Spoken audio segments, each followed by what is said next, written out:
Magandang gabi. Magandang gabi, attorney. Boss Dada. Magandang gabi sa mga banateros at sa lahat ng nanonood ng programa nyo. Attorney, kaklaruhin lang namin abogado ka ni Sara Duterte or Vice President Sara Duterte dito lang po sa kaso kay Madriaga. Opo, para dito sa perjury complaint versus Madriaga at saka sa mga susunod pang kakasuhan kung aabot tayo doon. Siyempre bago tayo mag-dig in dito sa issue na ito, kami po nakikita namin na dati naman po si Pangulong Vice President Sara Duterte hindi siya masyadong sumasagot sa mga issues. At nasabi rin niya doon sa nakaraang interview ni Banat Bay tsaka ang inyong lingkod sa Tapang at Malasakit. Sinabi niya na ayaw niyang matulad kay Pangulong Duterte kasi si Pangulong Duterte, yung mga nag-aakusa sa kanya noon, yun din yung mga ginagamit sa kanya ngayon sa ICC. Ano pong opinion nyo tungkol doon? Tama po ba ito or hindi lang po ba ito yung una at huli na mga kakasuhan ni Inday Sara sa mga naninira sa kanya? Tama po yun. Nung una po kaming nag-ugnayan ni VP Sara, yun ang bili niya po sa akin na hindi na po pwede na gawa-gawang mga witness katulad ni Madriaga, hindi na pwede yung mag-iimbento ng kwento. Kasi lalo na ngayon na kunyari ginamit sa impeachment na napakahalagang proseso, ang pwedeng mangyari dito kapag kasi nakyento ng mga politiko kagaya ng nangyayari ngayon is mawawalan ng vice presidente na duly elected ng tao. So masyado nang mabigat yung consequence, hindi na pwedeng hayaan na lamang. Kaya minabuti niya na simula ngayon, kakasuhan na yung dapat kasuhan, panagutin na yung dapat panagutin para maaga pa lang hindi na lumaki yung problema, hindi na malinlang yung tao. Attorney, kinasuhan niyo po ng perjury. Tama po. Ang tanong ng taong bayan, bakit perjury at bakit hindi cyber libel? Yung perjury, yun ang rekomendasyon natin kay VP Sara kasi yung sa cyber libel kasi or libel, kailangan merong element yun ng publication. Kunyari, hindi naman natin mapatunayan kunyari na si Madriaga pinublish niya yung affidavit niya. Malamang dyan ang abogado niya or sino mang tao sa likod niya, yun ang nag-publish nun. Kaya ayaw na nating isipin yung technicality na yun. Kaya nag-focus tayo sa perjury. Ang perjury lang naman, kailangan lang natin patunayan na sa isang sworn statement, katulad ng affidavit niya, nagsinungaling siya. At yun, madali nating mapapatunayan yun. So, pagkatapos ng perjury na yon, ano yung magiging kakahantungan nito? Ito ba maaaring gamitin bilang defense sa impeachment? O ito ay para lang patunayan sa tao na itong tao na to nagsinungaling? Hindi kami umaasa kasi alam mo matagal lang mga kaso dito So hindi naman kami umaasa na kahit magsimula man lang yung trial sa korte para dito sa perjury complaint bago magsimula yung impeachment trial kunyari sa Senado. Wala naman kaming ganong ilusyon na matatapos agad. Pero ang pinapakita nito is matapang na hinaharap ni VP Sara itong mga mali at mga kasinungalingan na alegasyon ni Madriaga. Kaya kinasuhan na niya. Kasi sa impeachment, wala namang consequence kay Madriaga pag mapatunayang nagsisinungaling siya Pero dito sa perjury, kapag napatunayan nagsisinungaling siya, kulong siya. Or mananatili siya sa kulungan kasi nakakulong siya sa kasalukuyan. Tapos pinapakita din natin sa mga kalaban ni VP Sara na tapos na yung mga araw na hinahayaan na lang ni VP Sara yung mga naninira sa kanya at sa pamilya niya. So hindi na siya papayag na ganon. Speaking of naninira, ano po bang kahit papaano buod nung inyong pagsampa ng perjury? Well, si Ramil Madriaga kasi nag-execute siya ng affidavit noong November 29, 2025. Ang pinaka sinasabi niya doon, bagman nga daw siya or aide ni VP Sara at upon her instructions or sa pag-utos ni VP Sara, nagde-deliver daw siya ng limpak-limpak na salapi sa kung kani-kanino. Tapos sabi niya na meron siyang suggestion doon na confidential funds ang gamit. So wala pong katotohanan yon. Hindi nga po kilala ni VP Sara si Madriaga. So minabuti niya na pong mag-file ng kaso ng perjury para patotohanan na walang katotohanan yung mga sinasabi niya. At nabanggit ko na to before, yung pag-file kasi ng criminal action sa city prosecutor yan ifa-file. Ang city prosecutor nasa ilalim yan ng DOJ. Ang DOJ nasa ilalim ng Malacanang. So alam na namin na dahil kalaban, pwedeng utusan na i-dismiss nyo yan. E di mapapahiya si VP Sara. Maiisip ng tao ngayon na totoo pala yung sinasabi ni Madriaga. So, minabuti namin, umabot ng 340 pages yung aming complaint affidavit dahil gusto namin airtight yung complaint. Yung bukod dun sa testimonya ni VP Sara, dinagdagan pa namin ng 7 affidavits ng witnesses, supporting witnesses. Tapos, linagay na namin lahat ng documentary evidence na makapagpapatunay na hindi sila magkakilala talaga. Attorney, kasi napansin ko dyan, meron ba kayong kasi sinasabi ni Madriaga na nagtrabaho siya sa pamilya Duterte. Meron ba kayong certificate na magpapatunay o document na magpapatunay na hindi siya pumasok o naging trabahador ng mga Duterte? Marami po. Meron kaming certification mula sa Davao City Mayor's Office or local government. Meron kaming certification mula sa Presidential Security Command na dating Presidential Security Group. Meron tayong certification mula sa Vice Presidential Security and Protection Group, sa Office of the Vice President, pati na rin sa Department of Education. Itong lahat ng opisinang to, sinasabi nila sa certification na walang Ramil Madriaga na nagtrabaho, naging empleyado or otherwise connected with those agencies. Dun sa kwento nyo kasi, kung totoo yung kwento niya, naging empleyado siya or naging konektado siya sa mga opisina na yun. Pero pinapatunayan ng mga certification na hindi totoo yun. Meron pa kasing attorney, yung picture, di ba? Halatang sablay na yun Pero meron pa silang binabato, lalo na to pinapakalat ng mga vloggers na yung pagbati ni BP Sara kay Madriaga. Yung birthday greeting. Sa akin, yun ang patunay na hindi sila magkakilala. Kasi alam naman natin na kapag may birthday greeting ka, nakasulat yung pangalan, di ba? Yung mga celebrity, ang binabati nila, yung mga taong hindi nila kilala. Kasi kung kilala ka nila, hindi na isusulat yung pangalan sa papel, di ba? Pero bukod doon sa obvious na halimbawa na yon, meron din tayong forthcoming na testimony mula mismo doon sa tao sa opisina ni VP Sara na nag-video. Siya yung in charge na taga-video ng mga birthday greeting na ganun. Papatunayan niya na si VP Sara ginagawa lang yun para sa mga taong hindi niya kilala. Request lang ng mga kaibigan at mga kaopisina. Nung nakaraan nag-birthday ako nung nakaraan Nag-request din ako kay VP ng greeting. Dumaan yun sa tamang proseso Meron talagang parang isang grupo diyan sa within Office of the Vice President na nag-aasikaso noon. So hindi siya para sabihin na close kaming dalawa kaya niya ako binati. So definitely may request yan. Opo.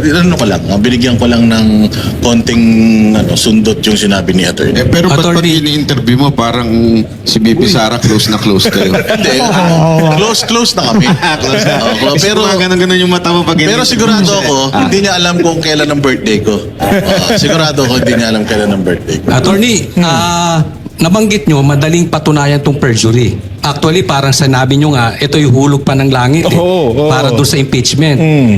Sinabi nyo, mali yung pangalan. Even yung pangalan, mali. Ano bang ginamit niyang pangalan at doon sa affidavit na mali?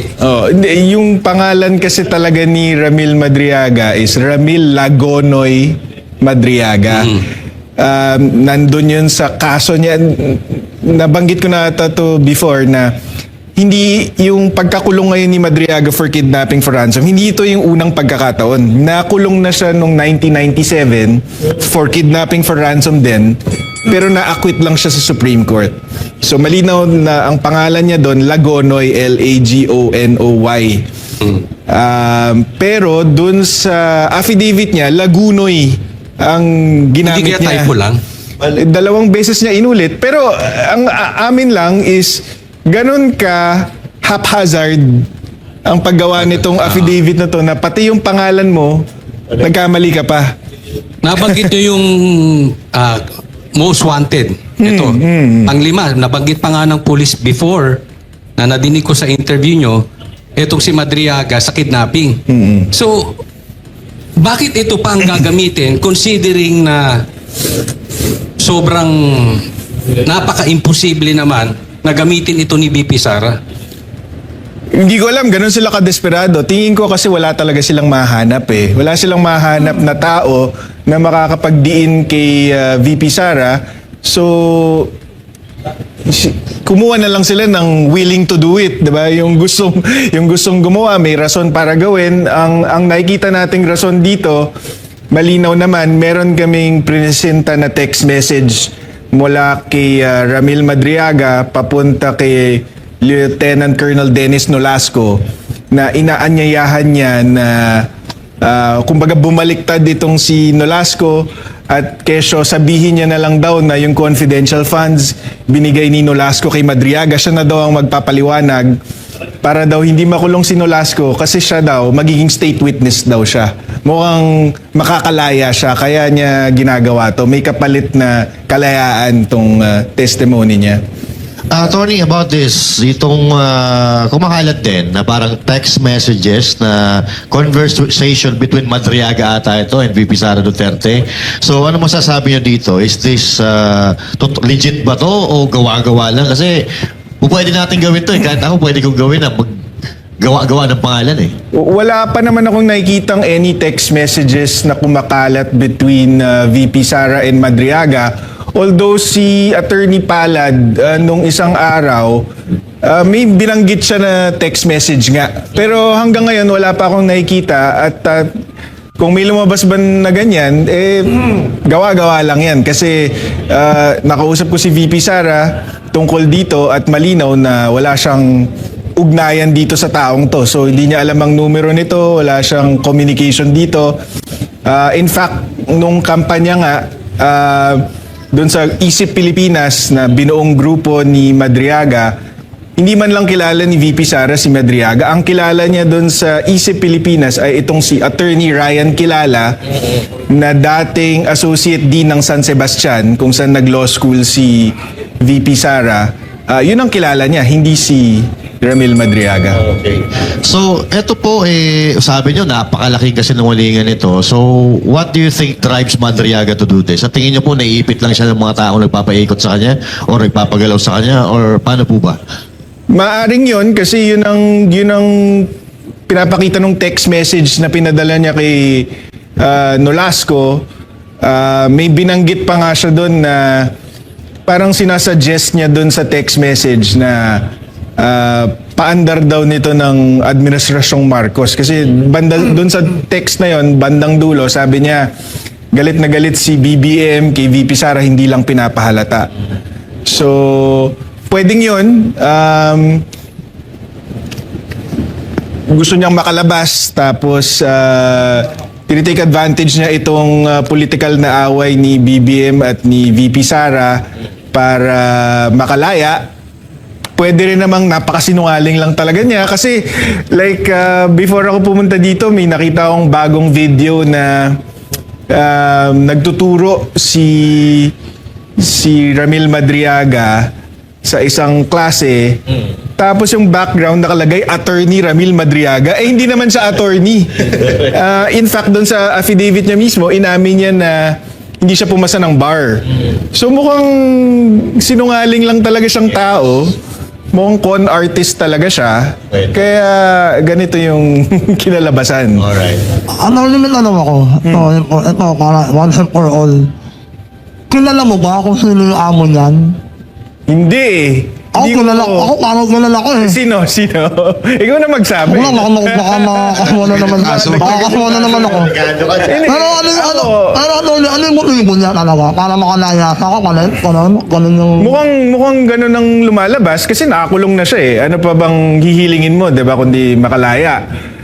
Yung mga handlers, meron tayong mga iba't ibang teorya pero sabi ko nga para sa amin, parang may involvement dito si former Senator Trillanes kasi Ay, oo, naniniwala ako doon. yung affidavit ni Madriaga, parang mga lumang kwento ni Trillanes to eh, na hindi napatunayan, yung magnetic lifters versus Manscarpio and others, yung nakakatanggap daw yung pamilya Duterte ng drug money at saka ng pogo money. Tapos, syempre, itong confidential funds dinagdagan.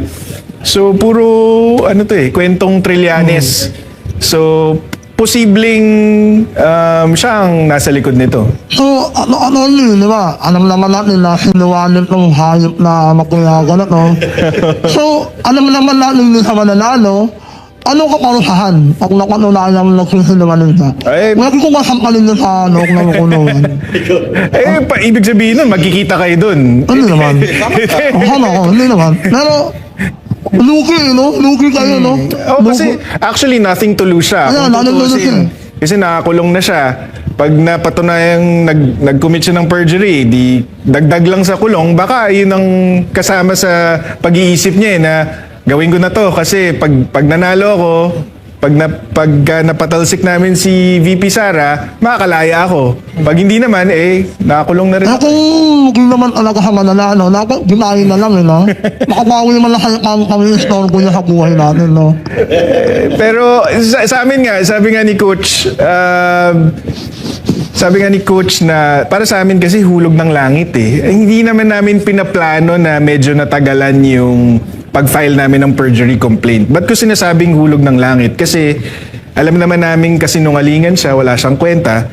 Pero dahil hindi sinasagot ng diretsahan, parang isang beses lang ata dininay ni VP Sara tapos tumahimik na siya, siguro naglakas loob tong mga impeachment complainant. Sinama tuloy nila dun sa impeachment complaint. So habang prepare namin yung perjury complaint, tapos nababalitaan namin sinasama, medyo nagre-rejoice kami kasi loko, mapapatunayan namin na puro politika lang talagang habol nyo kasi itong Madriaga, kung finact check nyo to, binackground check nyo to, malalaman nyo na walang katotohanan ng sinasabi nito. Attorney, may mga nagsasabi nga mapatungkol dito kay Madriaga na halos kaparehas nung nangyari kay Espinosa at kay De Lima na halos ginamit laban sa mga Duterte tapos pinalaya. Ano pong makukomento niyo, Attorney? Sana hindi na tayo umabot doon kasi ang patutunguhan natin dito is kung hindi ma-impeach si VP Sara, magiging Pangulo to ng Pilipinas. So, syempre, hindi papayagan ni VP Sara na makalabas ng kulungan tong ganitong klaseng tao. So, sana hindi na tayo umabot doon. Yun yung mga nakikita po ng mga netizen na kasi yung kay Espinosa pinalaya tapos ginawang witness laban kay Pangulong Duterte tapos pinalaya. Ganon din si De Lima. So ganito, halos ganito din ang senaryo ni Madriaga. Tapos yung mga binibitawang statement din nung dalawa ni Espinosa at kay Madriaga halos parang magkakatugma-tugma lang din. Pero sana hindi mangyari yun talaga, no? Kasi bukod sa mali yun, napaka-dangerous nitong taong to. Kasi PNP na mismong nagsabi na itong si Ramil Madriaga, leader siya ng Madriaga Kidnapping for Ransom Group na tinaguri ang one of the most dangerous criminal syndicates in recent history. So, sana hindi mapalabas yung mga ganitong klaseng tao. Gaano po, Attorney, gaano po kalakas ang ebidensya ng isang katulad yan? Si Madriaga, isa ng may tuturing na kriminal. At katulad din yan, nila Espinosa, nila De Lima. So, gaano po kalakas at kahina yung mga ebidensya nila na ibinabato laban kay Vice President Sara Duterte? Oo. Umpisahan natin sa credibility, 'di ba? Ito sa isang banda, meron kang kidnapper for ransom, leader ng kidnapping for ransom group, top 5 most wanted in the Philippines for kidnapping bago siya na-aresto. Tapos pangalawang pagkakulong niya na ito. Versus yung ikalawang Pangulo ng Pilipinas na walang bahid ng korupsyon, walang bahid ng krimen, maliban sa din sa gawa-gawa na lang na binabato sa kanya ngayon. Ang sumusuporta sa testimony niya, 7 tao na hindi rin matatawaran ng integridad. So una dyan si Major General Jose Ariel Niembra, dating PSG commander. Pangalawa si Brigadier General Randolph Cabangbang, dati ding PSG commander. Pangatlo dyan ay si VSPG Commander Colonel Raymond Lachica. Yung dating OVP spokesperson at dating acting PCGG chairman, si Attorney Reynold Monsayak.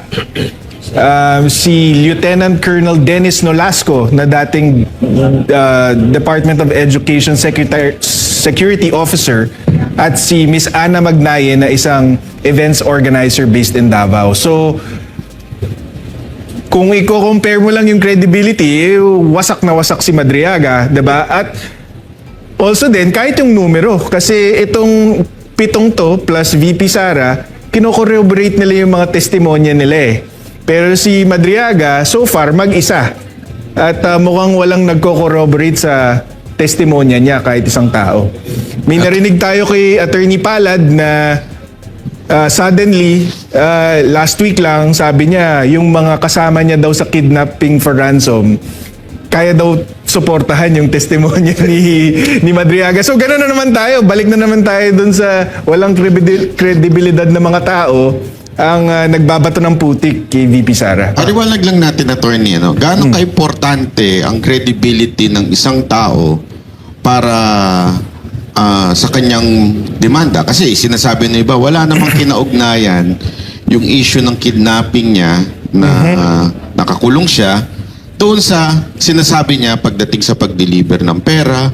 Parang sinasabi pa nga nila may criminal record na to. Ibig sabihin, masamang tao to. So therefore, mag-a-agree siya doon sa pinapagawa ni VP Sara Duterte na crime, like giving money na galing sa Pogo. So, hindi ba yun mas nakakatulong o paano nakakasama yun? Well, kung may criminal record ka, tapos ginagamit ka nga para sa masama, di ba? Nakuha ko yung punto mo eh. Pero ang problema kasi, bukod dun sa salita niya, wala siyang ibang ebidensya. So, kapag salita mo lang ang pruweba mo, kailangan credible ka. Kailangan yung mga sinasabi mo, it doesn't defy logic, for example. Kasi kunyari lang, may mga kwento siya doon sa affidavit niya na kunyari dinalhan niya daw ng milyong-milyong piso si Attorney Reynold Monsayak sa isang comedy bar. It defies logic. Bakit? Kasi sabi ni Attorney Monsayak, kung yung pera galing kay Colonel Lachica, like sinasabi ni Madriaga, ka-opisina ko yun eh. So bakit niya pa dadalhin sa akin sa isang comedy bar, sa isang public place? Magka-opisina kami, pwede niyang iabot lang sa akin yun kung gusto niyang Pero palibasa kasi gumagawa siya ng kwento, tapos may konti siyang kilala ng mga taong malalapit kay VP. So gumagawa siya ng imbentong storya kung saan niya hinatid, ganito, ganyan. Kaya yun, pagka wala kang ebidensya, kailangan yung testimonya mo credible, kapani-paniwala. Pero nakita natin na bukod sa walang substantiation, walang pruwebang iba, hindi rin kapani-paniwala yung mga sinasabi. So yung kanyang mga pinresinta, walang ebidensya, talagang laway lang ang puhunan? Laway lang. Tapos, ang nangyari lang is after lumabas nung affidavit niya, may naglabasan sa social media na mga picture niya kasama ni VP Sara, mga Zoom meeting, ganito, ganyan. Pero actually, hindi nga namin kailangan sagutin yun sa perjury kasi hindi naman kasama yun sa affidavit. Pero para lang matigil na yung mga mga chismis or pagdududa ng ibang tao na baka nga magkakilala sila, baka nga trabahante nitong si VP Sara, tong si Madriaga, sinama na namin, sinagot na namin dun sa complaint affidavit for perjury ni VP Sara. For example, itong nasa screen natin ngayon, picture yan ni Ramil Madriaga kasama si VP Sara sa inauguration ni Vice President Sara noong June 2022. So, yung iba nagsasabi, oh, may picture siya kay VP Sara, so siguro close sila. Pero ang totoo niyan, hindi man lang siya invited doon sa inauguration. Hindi siya invited kasi hindi siya kilala. Kahit na tumulong yung Easy Pilipinas sa kampanya, ang kilala lang ni VP Sara sa Easy Pilipinas ay si Attorney Ryan Kilala. So itong si Attorney Ryan, yun ang naimbitahan sa inauguration. Unfortunately, hindi makadalo si Attorney Ryan sa Davao. So tinext niya yung RSVP number, sinabi niya, ang mag-attend na lang para sa Easy Pilipinas ay itong si Ramil Madriaga. So kaya lang siya naka-attend. Tapos yung mga... Attorney, bakit parang nag-proxy sa kanya ito si Ramil Madriaga? Ano naman, ang totoo naman talaga kasi is, itong Easy Pilipinas, binuo naman talaga ni Ramil Madriaga. Siya talaga ang leader nitong grupo na to. So sumuporta talaga siya kay VP Sara. Ang hindi totoo is, si VP Sara ang nag-utos sa kanya na buuin tong Easy Pilipinas. Hindi rin totoo na si VP Sara ang nagpopondo dito sa grupong to. Hindi niya nga kilala tong si Ramil Madriaga. Ba't niya naman mauutusan or popondohan ito? Kaya niya lang kilala itong Easy Pilipinas dahil kay Attorney Ryan Kilala.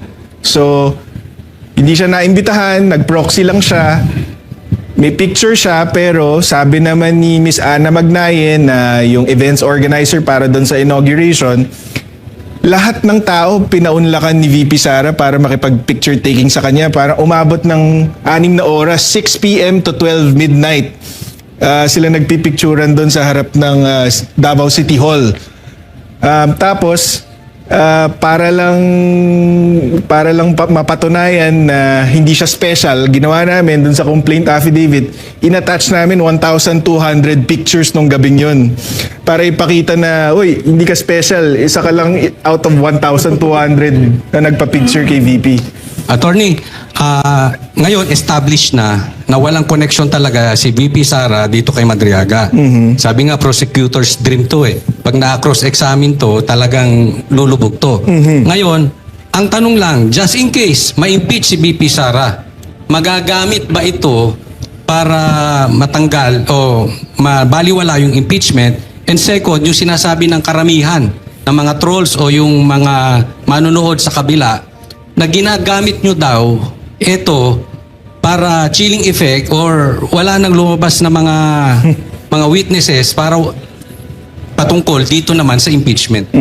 Unang-una, lahat ng abogado alam na pag nag-file ka ng perjury complaint tapos may impeachment, hindi maapektuhan yung impeachment. Hindi siya mapipigilan na mag-testify sa impeachment. Pangalawa, kung totoo yung sinasabi niya, edi dapat hindi siya natatakot. 'Di ba? Dapat walang rason para matakot siya.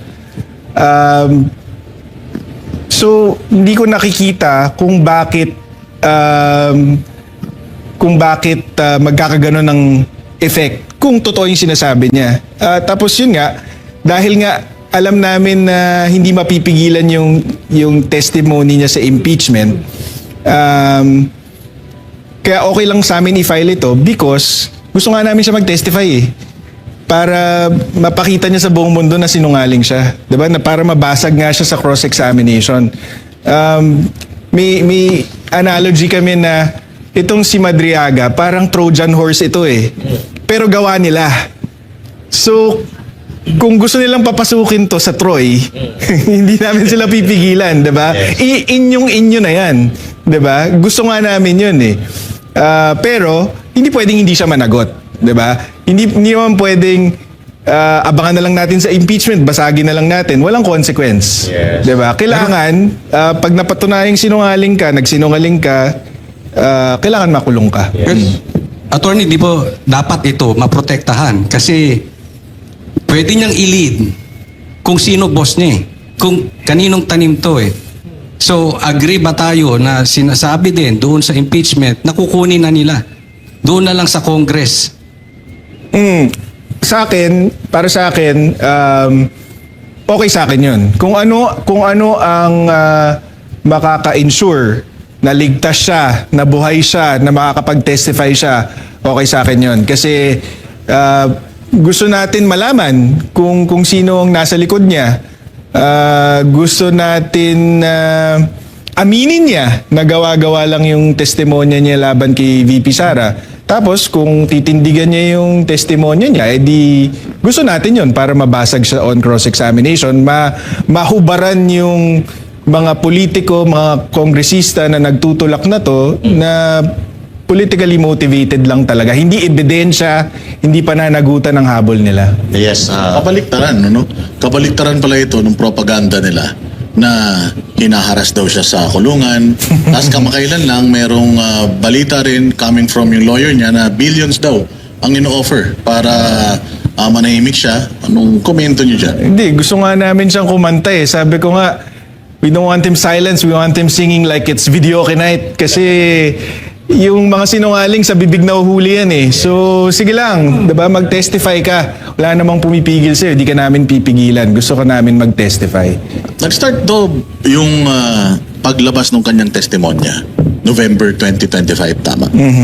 Ano sa tingin mo yung timing nito? November, bakit bigla siyang lumabas? Paano siya lumabas? Ang pinaka-analysis namin dito is talagang hinahabol yung impeachment. Kasi ang kakulangan nung unang round of impeachment last year is hindi nila mapatunayan kung saan pumupunta yung confidential funds. Kaya iniisip namin, inimbento nilang tong si Madriaga para ngayon meron na silang witness na makapagsasabi na yung confidential funds ng OVP at ng DepEd, dito napunta yan. Si Madriaga ang nag-deliver kung kani-kanino. So, yun ang tingin kong nangyari dito. Hinabol nila tong impeachment, hinabol nila si Madriaga para mabuo yung butas dun sa ebidensya nila. Attorney, no, ang pagkakaalam natin, itong mga nagsusulong nitong impeachment, gusto makasuhan si VP Sara Duterte, ay meron din yung iba dyan eh. May kinakaharap din ng mga kasalanan sa batas eh. Especially si Madriaga, no. Naalala ko lang yung isang legal maxims na he who comes to court must come with clean hands. Is it applicable ba in case of Madriaga? Hindi naman siya applicable per se. Ang mas applicable dito para sa akin yung false in uno, false in omnibus. False in one, false in all. Bakit? Kasi yung background ni Madriaga na sinasabi niya sa affidavit niya, nagtrabaho daw siya sa Presidential Security Group, nagturo daw siya doon, siya daw yung bumuo ng VP SPG ni VP Sara. Yung mga allegation na yon, kailangan niyang maging totoo yun eh, para maging credible na insider siya, para maging credible na pinagkakatiwalaan siya ni VP Sara para gawin tong pag-deliver di umano ng pera. Pero napatunayan natin yung mga magigiting na former PSG commanders natin, matapang na sinabi na wala kaming kilalang Madriaga, never namin naka-enkwentro yan sa PSG. Nalaman lang namin na buhay siya nung lumabas itong Madriaga affidavit. And even kahit na sabihin na hindi namin siya nakilala or nakita, hindi rin siya qualified. Kasi dahil nga sa criminal history niya. So, ang paliwanag nga ni Brigadier General Cabangbang, pag nagsiscreen nga sila ng mga bisita ng Pangulo, pag nakita nilang may criminal record, di nga nila papalapitin eh. So, paano naman magiging qualified dito na magtrabaho para kay PRRD, for example? Kung kahit nga picture or meeting, hindi nila papayagan. Yun. Isa pang tanong, in your own legal standpoint, base po dito sa mga hawak ninyong mga ebidensya, may tayo ho ba itong pinaglalaban ni Madriaga? May tayo ho ba siya? May lakas po ba yung kaso na ito? Paano po ba? yung kaso namin sa kanya malakas. Sigurado yun. yung sinasabi niya kay VP Sara, walang basihan. Yun ang katotohanan doon. Kaya hindi ko rin maintindihan kung bakit kunyari sila Terry Ridon, tsaka sila Benny Abante, hat na pa-testify itong si Madriaga kasi wala talaga silang mapupulot dito kundi kasinungalingan lang. Kaya, di ba? Yun nga, hindi naman, kung hindi kayo mapipigilan, edi, sige lang, tuloy-tuloy nyo lang yan. Kasi nga, yan mismo ang wawasak sa mga plano nyo laban kay VP Sara. So, sige lang, okay sa amin yan. Attorney, alam naman na natin ngayon na sinungaling talaga tong si Madriaga at obvious naman. What if lang kung, what if po na mabaliw yung humahawak dito at ipapatay ito Nako. para lang maging mabigat na ebidensya, para lang maisisi kay VP Sara. Ano po ba yung mabigat na ebidensya na po ba yung ganong gawain? Kasi pwede nilang gawin yun eh.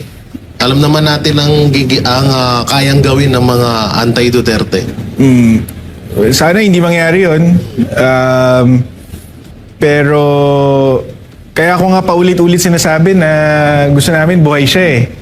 Kasi alam ko na pwedeng mangyari yun eh, na isisisi kay VP Sara kung may mangyari sa kanya. Kaya ganito palang kaaga, sinasabi ko na sa lahat ng tao na gusto namin buhay yan. Kasi hindi, it's out of her interest na masaktan siya or may mangyari sa kanyang masama. Kasi yun nga, siya mismo, si Madriaga mismo ang nagpapatunay na politika ito, hindi ito pananagutan ng habol dito.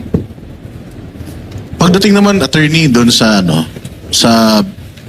background checking kay Madriaga, noon bang binuo niya yung isip na yan, yung parang grupo to campaign for VP Sara? Ano na siya? Involved na siya dito sa mga krimen na ito ng kidnap for ransom? Hindi ko lang alam, pero by that time, 2020 kasi nabuo yung isip eh. Nakalabas na siya ng kulungan. Nakalabas kasi siya ng kulungan 2003. Na-aresto siya 1997, na-convict siya, kidnapping for ransom, pero na-acquit lang siya sa Supreme Court. So nakalabas siya. Naging kaibigan niya si Attorney Ryan Kilala. So, tinatanong nga namin si Attorney Ryan, bakit mo naman kinibigan to? Isang ganitong klaseng tao, diba? Parang halos sinisisi na siya ng mga malalapit kay VP Sara na, ikaw may kasalanan ito, ba't mo ba kinibigan? Nagkaroon tuloy ng link. Sabi niya, hindi niya lubos maisip na nakulong na siya, uulitin niya pa. Parang ganon. Pero hindi mo kasi mapipigilan, Boss Dada, yung mga tao na gustong sumuporta. Hindi naman yan sasalain eh. Kasi independent support group nga yan eh. Hindi naman yan gumagalaw ng... Napakarami yan. Napakarami. In fact, dun sa inauguration, yung EC Pilipinas, isa lang yan sa 50 campaign support group na naimbitahan sa inauguration. So, and yet, hindi pa si Madriaga mismo yung naimbita. Si Ryan Kilala pa yung naimbita. So, yun nagpapatunay talaga na wala silang relasyon. So nung siya ay nakulong nitong kailan siya huling nakulong? 2023. Yung hinuli siya ng kapulisan natin. Considering na konektado siya sa isang parallel group na tumutulong kay VP Sara, natanong niyo ba si VP Sara or yung campaign team niya or yung grupo niya, ano yung naramdaman nila nung nagkaroon sila ng isang supporter na konektado sa ganito?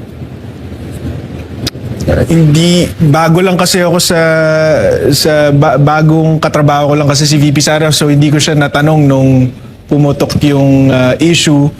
Pero hindi niya kasi talaga kilala tong si Ramil Madriaga. Ang kwento nga dyan ay, and I think nasa affidavit din to ni Attorney Ryan Kilala, nung pumutok yung issue, dahil nga binanggit yung EC Pilipinas, tinawagan pa ni VP Sara si Attorney Ryan na, sino ba to? EC Pilipinas daw, di ba grupo mo yon? So doon lang pinaalala ni Ryan Kilala na itong si Ramil Madriaga ang leader na itong EC.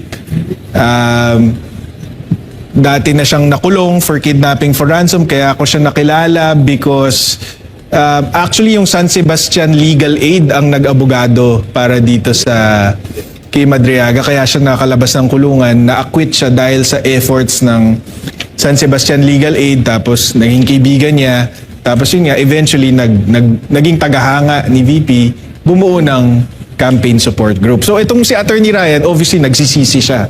Nagsisisi siya na nakipagkaibigan siya dito, nagsisisi siya na pinagkatiwalaan niya tong taong to, at na-connect niya kay VP Sara ng hindi sinasadya. Kasama siya no sa mga nagtestify. Yes. For VP Sara. Of Na course, talagang hindi oo. kilala ni VP Sara to. And katulad ng sinabi mo kanina, walang testigo si Madriaga para patunayan naman lahat ng mga akusasyon niya kay Wala VP pa. Sara. Pero I'm sure may susulpot dyan na baka puro mga preso din. O, kasi nakita ko din yung nakita ko din yung kanyang affidavit, attorney. Parang sa dulo, parang open-ended siya eh. Sinasabi niya na meron pa siyang idadagdag na mga na testimonya. Pero kami din, yung 7 witnesses na yan, panguna lang yan. Pagka naglabas siya ng panibagong kasinungalingan, magdadagdag din kami ng sarili namin. Attorney, hindi ba malayo, sinabi na overwhelming nga yung ebidensya. So, napakalayo na sa katotohanan. Tapos prinisinta pa ng congressman for impeachment. Hindi ba pwedeng makasuhan yon? Mas mahirap yun na i-pursue yung kaso na yun versus mga congressman. Pero ang gusto natin mangyari dito is makita ng tao. Kung hindi pa obvious noon, di ba? Hindi pa obvious noon na politika ito, mas lalo na ngayon. Kasi itong si Madriaga nga walang katotohanan ng sinasabi. Dahil sobra-sobra yung ebidensya, nagawa-gawa lang, posibleng konektado yung tao na nagpresenta, di ba? So, bakit hindi natin pwedeng panagutin yun? Pwede nating kasuhan, pero ako sa standard ko, ayokong nagsasayang ng oras. Pagtingin kong wala akong smoking gun, hindi ko i-pursue yan kasi magsasayangan lang tayo ng oras eh.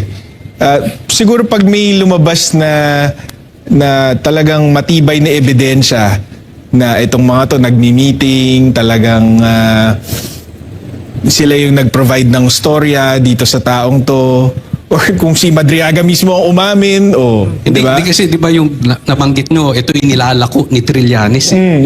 So yun, medyo malaking ebidensya na ito na konektado dito. Possible si Trillanes. Like, lahat tayo dito, nag-uusap tayo, lahat tayo naniniwala na nasa likod, isa sa mga nasa likod nito si former Senator Trillanes. Pero yung standard kasi ng batas natin sa criminal cases, mabigat proof beyond reasonable doubt sa korte. Bago ka umakyat sa korte, pinalitan na nila yung standard, pinaakyat pa nila to reasonable certainty of conviction. So, para lang ma-hurdle mo yun, kailangan talaga meron kang solidong ebidensya. May napanood po ako yung abogado ata ito na Madriaga regarding dito sa 1 billion na suhol para umatras si Madriaga. And after that, may nangyari na parang gustong patayin nata si Madriaga at may napanood din ako na vlogger na parang ikinoconnect niya ito sa mga Duterte. Pwede ba yun?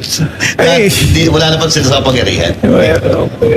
Di ba, pwede naman nila sabihin kung anong gusto nilang sabihin, di ba? Pwede naman silang mag-imbento pa ng kwento. Pero sa akin kasi, it doesn't make sense Kasi nga, di ba, kagaya nga ng sabi ko, gusto namin siya mag-testify So bakit naman susuhulan para hindi mag-testify? Or bakit naman sasaktan para pigilan mag-testify? Gusto nga namin yun, di ba? May tanong ako. Alam naman natin lahat na kasinungalingan yung naggagawa ng animal na yun. Nakakatakot ka lang. Bakit to, ano man awag ko yun? Bakit binibigyan ng importansya ng gobyerno natin itong kriminal na to? Ano meron? Kasi nga, sa akin, desperado na sila. Wala na silang ibang magamit na ebidensya o testigo. Attorney ako may picture ako kasama ko si Ma'am Sara. Kung naggumawa ako ng kwento na nagdinig ako ng pera kay Sara, maniniwala ka ba? Hindi. Ano ba? Sinungaling si Magriago no? Sampal-sampal yun eh. Nagkikigil ako. Pero ito na Attorney, nakakalungkot lang kasi napansin naman natin lahat na ang gobyerno kumakampi sa kriminal. Samantalang yung 18 Marines, di ba? Ano man ang ibig ko sabihin, Attorney? Yun ang masakit doon kasi tingnan mo itong si Madriaga. Nag-execute siya ng affidavit noong November 29, 2025. Tapos, wala man lang kahit anong investigasyon. Di siya pinatawag ng NBI, di siya sinuri, di siya pinatutsadahan sa media. Tapos sinama na agad sa impeachment complaint. Tapos ngayon ipapatawag na bilang testigo sa House Justice Committee. Pero itong 18 Marines, imbis na tulungan, sila pa ngayon ang iniimbestigahan, di ba? Pero kung ginawa nila yun kay Madriaga, di din nalaman na nila agad na hindi totoo yung mga pinagsasabi niya. Yun ang malaking double standard at sinabi nga yan ni VP Sara sa isang statement. Pero, Attorney, buti ka ako na masabing congressman eh. Attorney, ano masabi mo sa mga congressman na kagaya ni Abante na inakampihan ng criminal na to? Hindi lang yun, yung mga nagtutulak ng impeachment. Sa akin, syempre may opinion tayo dyan, pero ang pinaka maganda is galing na mismo sa kasamahan nila. Diba si Congressman Toby Tiangco sinabi, kaya nila tinutulak tong impeachment dahil alam nila 1,000,000% di nila maareglo si VP Sara. Kaya nila tinutulak tong impeachment laban sa kanya. So yun, agree ako doon. Mukhang, diba, obvious naman sa atin yun, pero wala tayong pruweba, diba? Pero ito, kasamahan na mismo nila, matalik na kaibigan ni BBM, kapartido nila ang mismong nagsasabi na kaya nila tinutulak yung impeachment para ma-eliminate si VP Sara sa 2028 at para makaiwas sila sa pananagutan. Kasi, alam naman natin lahat na walang palakamit ng mga hayop na to eh. Bakit nagkakalit tayo ng oras sa mga to? Bakit? Hindi ko alam eh. Diba? Nakakaloko, no? Hindi ko rin alam eh. Ba't ba ako tinatanong mo? Ano Dapat mo- ang tanongin natin sila, diba? Pero ano bang Wala yung punto pag niyo tinatanong ko, dyan? ninakasuhan ako eh. Diba? Yung mga, sa'yo ko nilang tanong para ano, diba? Para sa Hindi, oo. Nagpapasalamat nga ako sa inyo na pinag-uusapan natin to dito dahil yung palapit na hearings sa House Justice Committee, magiging napaka-bias, one-sided show. 'Di ba? Kasi hindi pwedeng ang pwede lang magtanong sa mga witnesses diyan sa House Justice Committee niyan ay puro mga congressman. Nakita naman natin na doon sa huling hearings nila, doon sa sufficiency in substance, si Congressman Bongson Tay lang ang tumindig para kay VP Sara. So, ngayon, ang inaasahan natin, itong susunod na mga hearings ng House Justice Committee, gugulpiin lang nila ng gugulpiin si VP Sara dito. Tapos papahirapan nila yung mga witnesses para makuha nila yung gusto nila. So, mabuti to na si Attorney Poa para sa impeachment, ako para dito sa perjury complaint. Meron tayong mga palabas itong mga show na katulad ng sa Vox Populi na mapapaliwanag natin sa tao. Kasi pwede bang sila lang yung nagpapalabas ng narrative nila? Diba? Hindi pwede, dapat malaman din ng tao kung ano yung side natin, kung ano yung totoo, para hindi sila maloko ng mga politiko. Attorney, may nabanggit kayo kanina na nagkiklaim siya na turo ng attorney ang title niya. Tapos meron din dito sa iyong perjury case, sinasabi na nagpapanggap din siyang nagtuturo daw sa sa isang Sa PSG. Oo, sa PSG. Oo. So, ito honest question to Sa tingin mo ba may sintu-sintu ito? Hindi, yung totoong kasi parang ako, kung tinitingnan ko, para siyang wala sa hulog. Yung taong, alam mo yung claim ng claim na ganito ko. Di ba may mga kaibigan tayong ganon na pretender? Sa tingin mo, baka naman may tama lang sa utak to? Oh, pwedeng ganon or pwede namang professional con artist talaga siya. In fact, naisip ko nga bago pumunta dito na manawagan sa mga nanonood kung naloko kayo nitong si Madriaga, lumantad kayo, makipag-ugnayan kayo sa amin kasi baka makatulong ito kay VP Sara na baka naloko din kayo itong si Madriaga, baka nagpanggap siya na bagman ni VP Sara, baka nakakakuha siya ng pera sa inyo.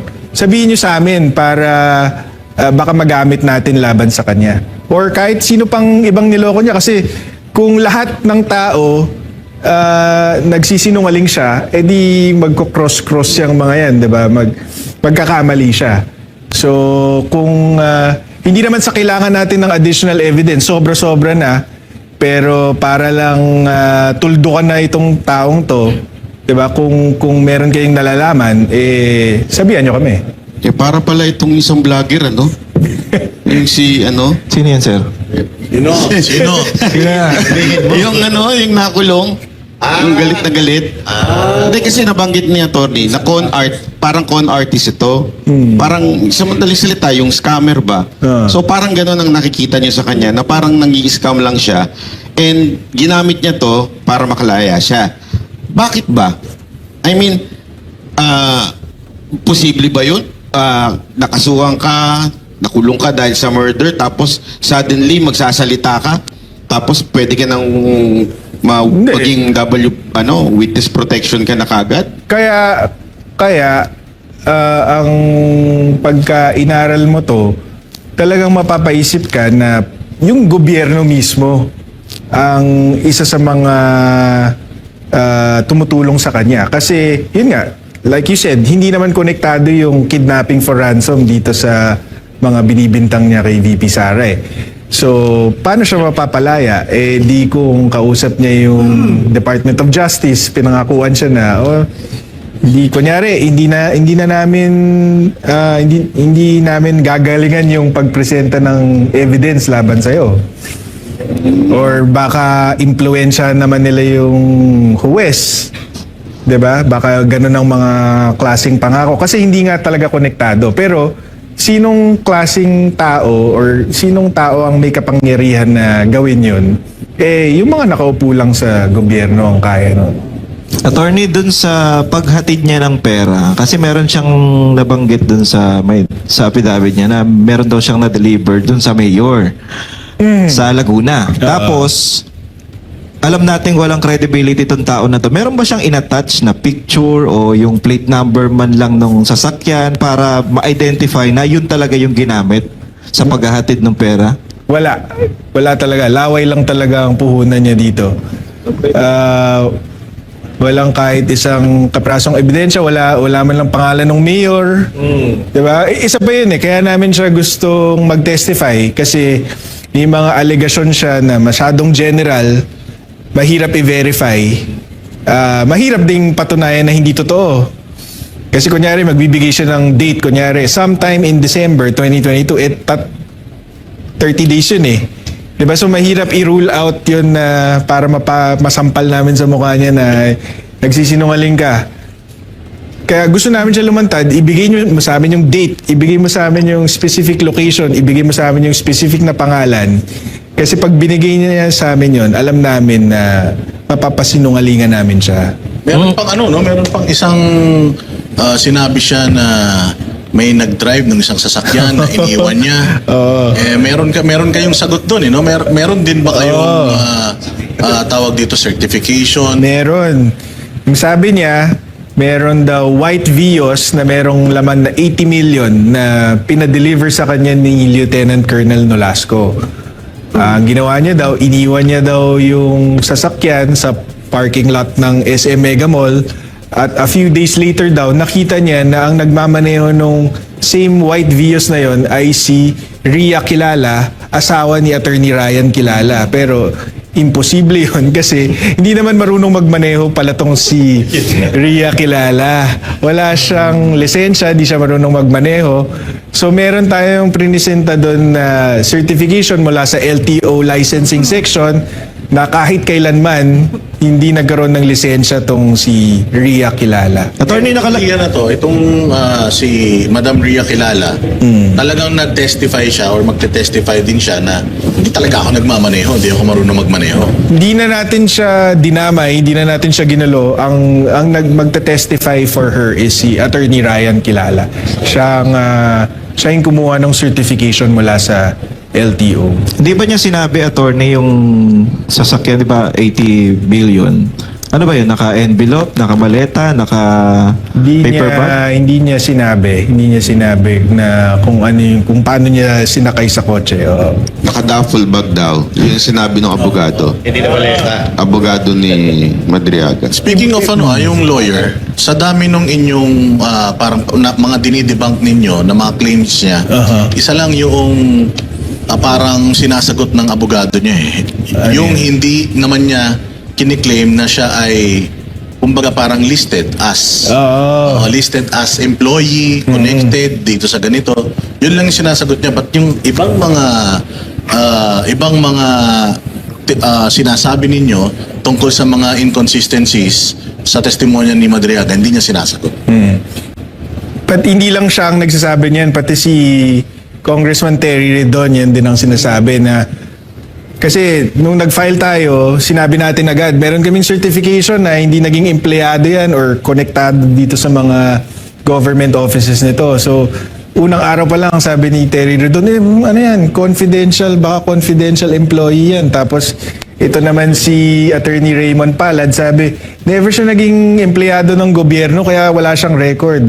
Kasi siya, personal aid or alalay ng pamilya Duterte. Unang-una, ngayon na lang yan. Kasi dun sa affidavit, sinabi niya, I worked in the following government offices. Kasama yung PSG. Sinabi niya, I was formally assigned in the PSG to teach this course and that course.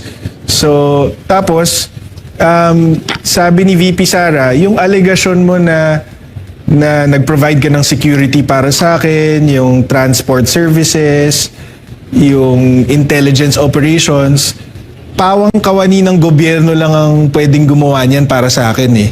May mga government protocol na sinusundan para makapagsilbi ka ng ganong capacity para sa opisina ko. Yun nga, nakakuha tayo ng certification sa VP-SPG, OVP at DepEd na wala talagang ganong klaseng empleyado. Okay? So, one afterthought na lang. Ngayon na lang nila sinasabi yan na hindi siya empleyado ng gobyerno. Pangalawa, sabihin na nating personal aid ka or alalay ka, bakit kailangan mo ng imbitasyon para maka-attend ng inauguration ni VP Sara? Kasama ka pala sa staff niya. Bakit ka pa magpapaimbita? Diba? Pangatlo, sabihin na natin parang secret agent ka kasi walang nakakilala sa kanya eh. 'Di ba? Wala pa akong nakakausap na katrabaho ni VP Sara na kahit isang beses nakita siyang katrabaho si VP Sara. So pagpalagayin na natin na parang secret agent siya, confidential. Bakit ka post ng picture ng amo mo? Intelligence gathering ka pala. Ba't mo pinapakita sa tao na Post kayo. na may picture kayo ni VP Sara, 'di ba? It doesn't make sense. It doesn't make sense. Kasi sa isip niya lang yun. Hindi kayo obsessed to kay VP Sara, tong tao na to. Hindi. Isa na nga yun sa sinabi ni Attorney Ryan Kilala. Kaya daw nabuo yung isip is crush daw ni In love. crush daw ni Ramil Madriaga itong si VP Sara. Nung kunento ko naman kay VP Sara, sabi niya, oh my God. Crush din naman namin si VP Sara. Oo, So, pero so sinasabi daw nitong si Ramil Madriaga kay Attorney Ryan Kilala na crush niya nga itong si VP Sara. Sabi naman ni Ryan Kilala sa kanya, kung gusto mo siyang makita, gusto mo siyang makilala, magbuo ka ng campaign support group para itulak niyo na tumakbo siyang presidente. Nagulat naman si Attorney Ryan kilala na sineryoso nung tao. Tapos ginawa niya, binuo niya talaga yung Easy Pilipinas. Baka kidnapin siya. Hindi mo masisi ha, Coach Oli, di ba? Yung kidnapping, nabanggit mo coach, yung kidnapping, actually, merong intelligence reports nung 2024 na natanggap sila VP Sara na merong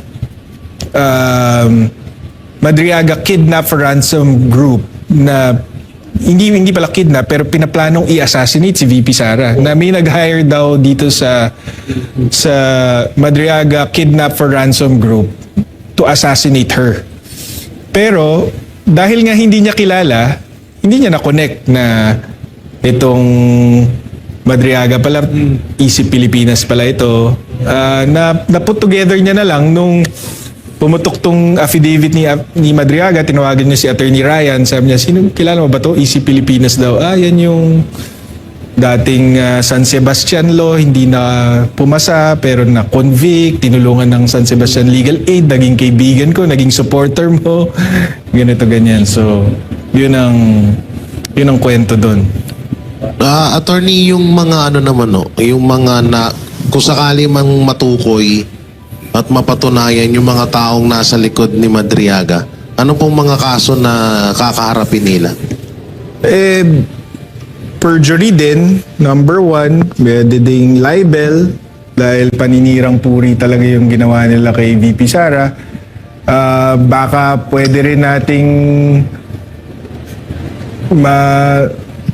kung ginamit nila yung pera ng gobyerno para sa project na ito, di meron ding graft and corruption yun. So, depende kung anong madidiscover natin. Pero, yeah, may pananagutan definitely sila. May plano ba kayong kasuhan si Trillanes? Secret mo na yun. Secret mo na. Excited na kami. Yun nga, ang mandato ko kay VP Sara is offense. Hindi ako part ng impeachment defense team, part ako ng offense. So, yun ang mandato ko.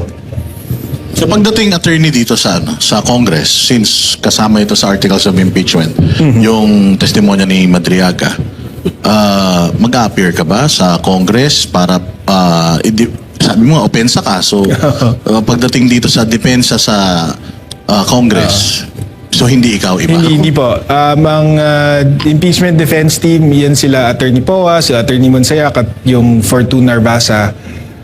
Sila yung sila yung bumubuo ng impeachment defense team.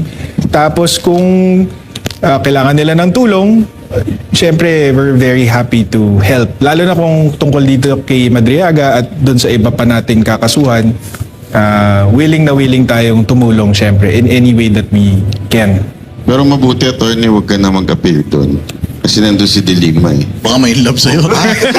Paulo! Baka gumanon biglain doon. Paulo, anong masasabi mo sa patay tayo dyan? Basta dala ka ng banana cue, attorney. Pero in your personal capacity or sa opinion mo, kailangan ba sa tingin mong humarap pa ni VP or ni VP dito sa Congress pagdating dito sa kanyang impeachment, or antayin na lang nila, since sabi ko nga done deal na ito dyan sa Congress kasi the very same people na pumirma sa impeachment niya last year sila din yung mga pipirma ngayon, karamihan.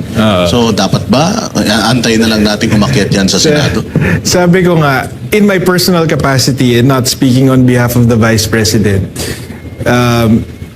inunggoy niyo yung proseso tapos magagalit kayo, binato kayo ng saging ng impeachment defense team. Kasi, di ba, parang sinabi nila sufficient in substance nang wala namang ebidensya, kasama pa tong si Madriaga.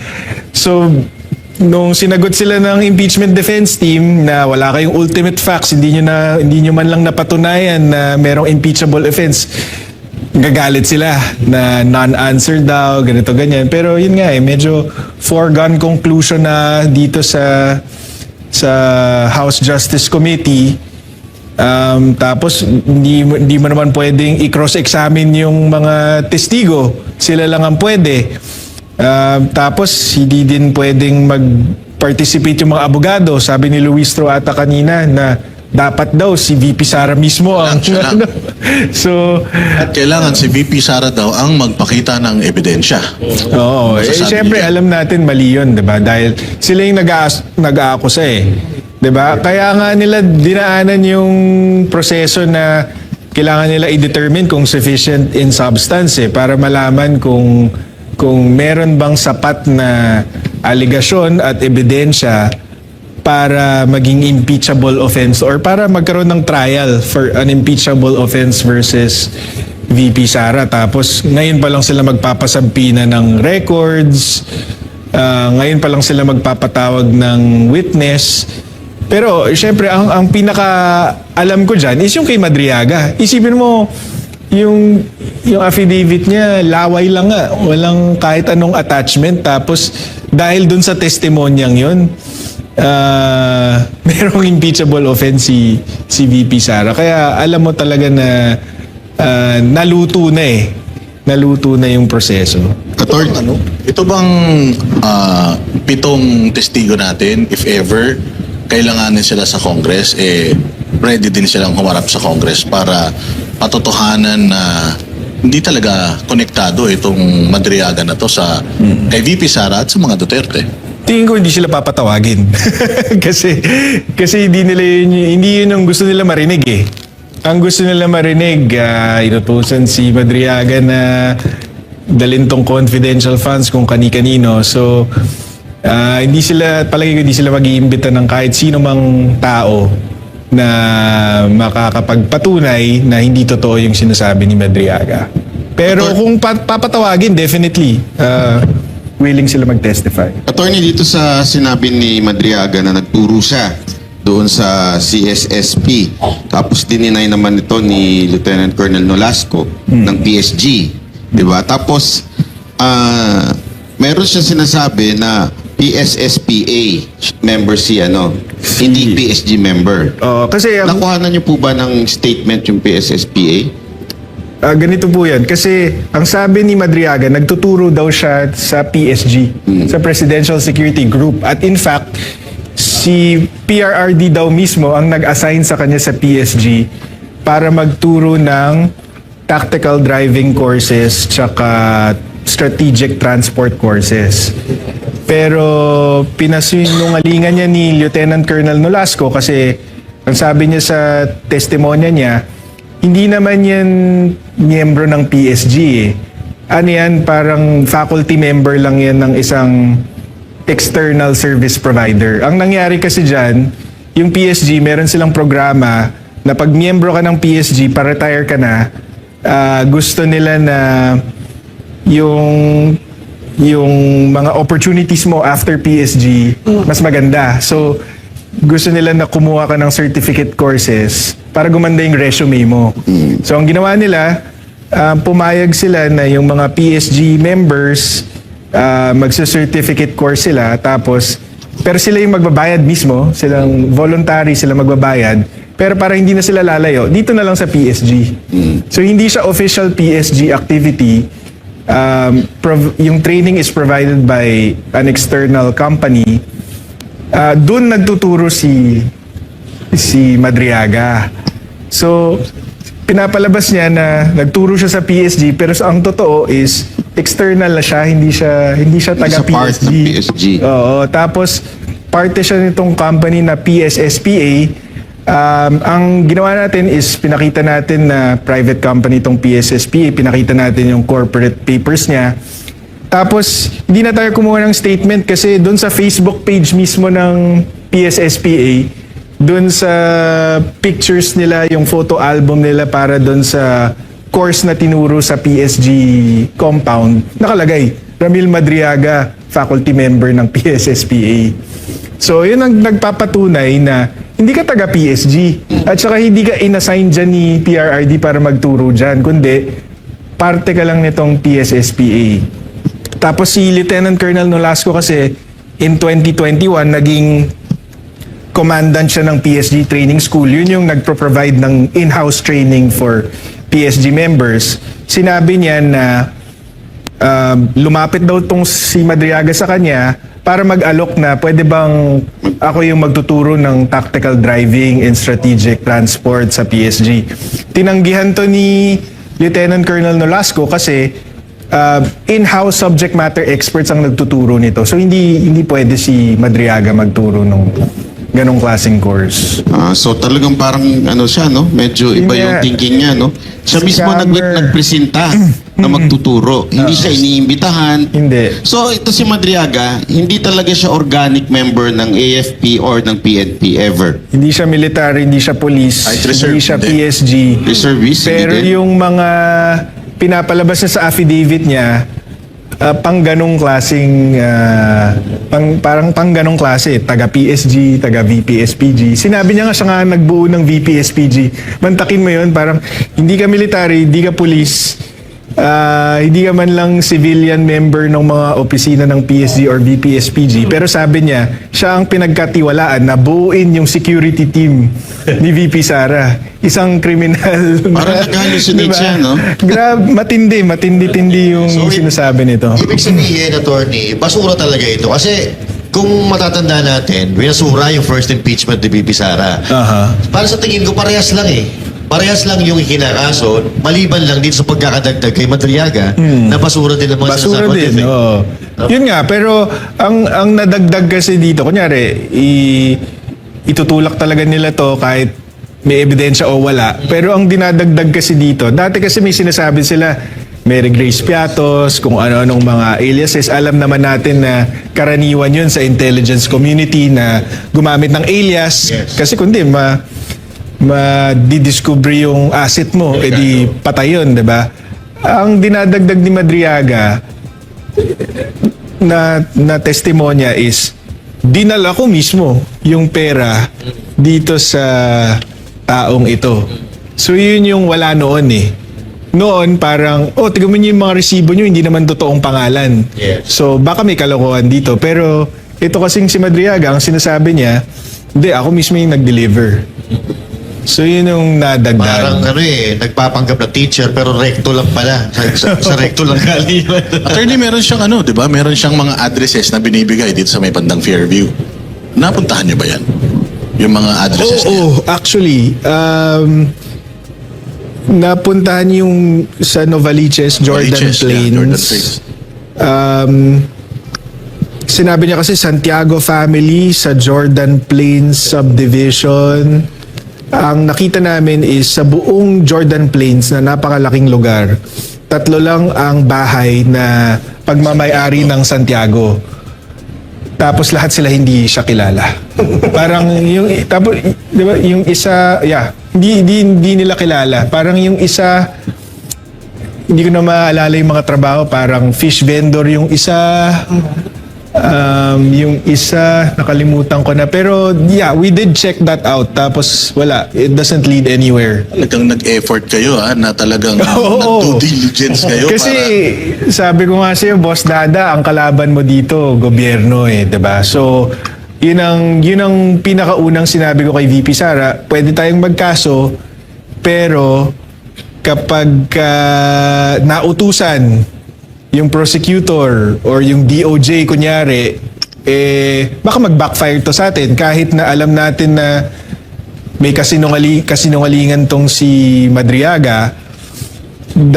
Dahil na-dismiss, baka isipin ng tao na, naku, totoo pala yung sinasabi nito. So, sabi ko, kung mag-file tayo, dapat siguradong airtight, walang butas. So, pati yung Jordan Plain na sinuri namin yan kung meron bang patutunguhan yung mga ganong aligasyon. By the way, attorney, yung mga nanonood sa atin ngayon sa Vox Populi YouTube channel, nasa 4,000 plus yung nanonood sa atin. May nagtatanong si Roy Fona, ang tanong niya, yung statement ni Luistro or Congressman Luistro na kahit mag-resign si VP Sara, tutuloy pa rin daw nila yung impeachment. Unang-una, tingin ko hindi siya magre-resign. Si VP Sara, and I'm not speaking as her lawyer or her spokesperson or anything like that. Ito, pananaw ko lang po ito. Napaka at peace ni VP Sara dun sa desisyon niyang tumakbo bilang Pangulo, napaka at peace niya harapin tong impeachment. So hindi niya, tingin ko lang, hindi niya magagawang mag-resign dahil may responsibilidad siya sa mga tao. So kung mai-impeach siya, so be it. Pero ako naniniwala na hindi mangyayari yun. Hindi tingin ko kung yung House of Representatives hindi marunong manindigan, tingin ko umaasa ako na yung Senate kaya nilang manindigan sa You think part katotohanan. to ng ano nila? Part ng propaganda nila para magmukhang guilty si VP Sara, fino-float nila yung idea na mag-resign na lang siya para yung disqualification sa pagtakbo sa mga position sa gobyerno hindi maipataw sa kanya. Tingin ko wishful thinking lang. Umaasa sila na magre-resign siya para hindi na nila problemahin pero hindi mangyayari yun. Mga banateros. Mayroon pa ba kayong mga tanong kay May gusto kong idagdag. Sige po.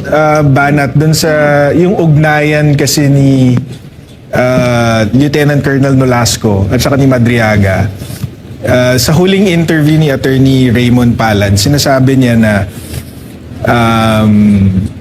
tinatanong kasi siya, ano yung pruweba nyo ng koneksyon ni Madriaga kay VP Sara? So, sabi niya, nakakuha sila ng mga text messages between Madriaga at saka Lieutenant Colonel Nolasco na nagpapatunay na magkakilala sila. Unang-una, hindi naman namin dinedenay na magkakilala si Lieutenant Colonel Nolasco at si Madriaga. And in fact, dun sa affidavit nga ni Lieutenant Colonel Nolasco, sinabi niya na alam naming nagsisinungaling siya kasi nakilala ko na yan, hindi naman siya taga PSG. Teacher siya ng PSSPA. Ngayon, ano sabi ni Attorney Palad? Sabi niya, merong mga text messages doon na nagbigay ng bank account number si Lieutenant Colonel Nolasco kay Madriaga. Tapos para daw i-confirm, nagdeposito pa daw si Attorney Raymond Palad ng 1,000. Tapos pumasok daw. Pero kung titignan mo yung text message, ang pinag-uusapan nila doon, hindi naman confidential funds o anumang krimen, ang pinag-uusapan nila doon, paliga. Kasi sabi ni Madriaga, magsusponsor daw siya ng uniforme nitong sila Nolasco. Kaya binigay ni Nolasco yung bank account details niya para i-reimburse siya kasi nauna nang gumastos si Nolasco para doon sa uniform. So pinalalabas ni Madriaga yung bank account para magbigay siya kay Nolasco ng confidential funds? Hindi, para sabihin na tiga mo may ugnayan kasi ka-text ko yung security officer ng DepEd. Parang ganun lamang. Pero yun nga, doon mismo sa text message na pinakita na lumalabas ngayon sa social media, nakalagay doon kung ano yung purpose para sa basketball uniform. So wala naman syempreng connection yun sa confidential funds. Pero ang pinakamaganda dito, kung ilalabas nila to, maganda yun para sa kampo ni VP Sara kasi yung same text message thread na yun, nandun sa dulo yung text ni Madriaga kay Nolasco na pinapabaliktad siya, magsa-state witness daw siya. So, kinukumpirma, dahil linabas nila itong mga text messages na to, kinukumpirma nila na kay Madriaga galing yung message na yun. So, wini-welcome natin yan.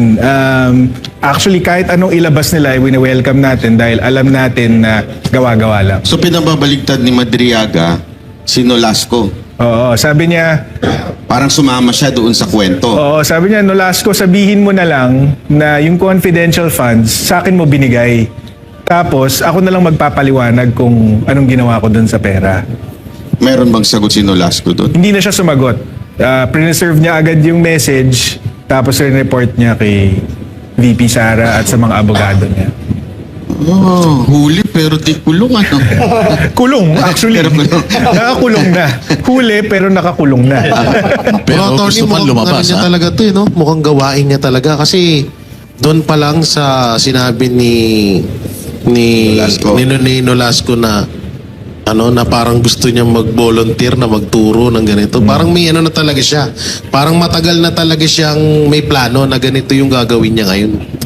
Hindi natin alam, pero parang nga siya, typical scammer, con artist na papapicture dito, tapos papakita niya sa ibang tao, sabihin niya, dikit kami nito. Or magtuturo siya as an outsider sa PSG, papapicture siya sa PSG logo, tapos sabihin niya, taga PSG ako. Ganun mo ang ganun ang estilo nito eh.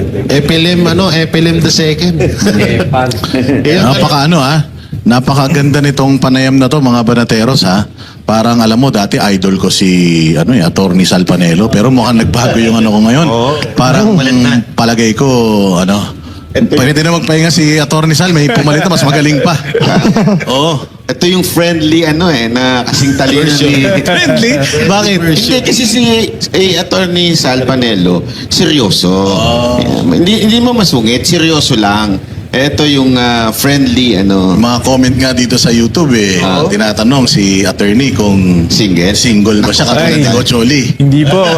Happily married with 3 kids. Sorry. Mga banateros na nanonood, sorry. Delima, sorry. Ayan, nako, attorney, siguro hihingan ka namin ng iyong panghuling mensahe para sa ating mga tagapanood ngayon dyan sa YouTube at sa Facebook. Maraming salamat sa panonood nyo at maraming salamat sa pagsuporta nyo kay VP Sara at subaybayan nyo lang yung mga mangyayari sa susunod na mga araw dito sa impeachment, pati yung sa mga hakbang ni VP Sara laban dito sa mga taong sumisira sa kanya. Huwag kayong maniniwala basta-basta doon sa mga binabatong alegasyon kay VP Sara dahil pawang kasinungalingan lang lahat yan. Maraming salamat po kay Attorney Salvador Paulo Panelo, ang gwapong-gwapong anak na abogado ni Sal Panelo Sr. Maraming salamat, Maraming Banateros. salamat. Yes, Thank you, magbabalik thank you. po ang Banateros. Break po muna tayo.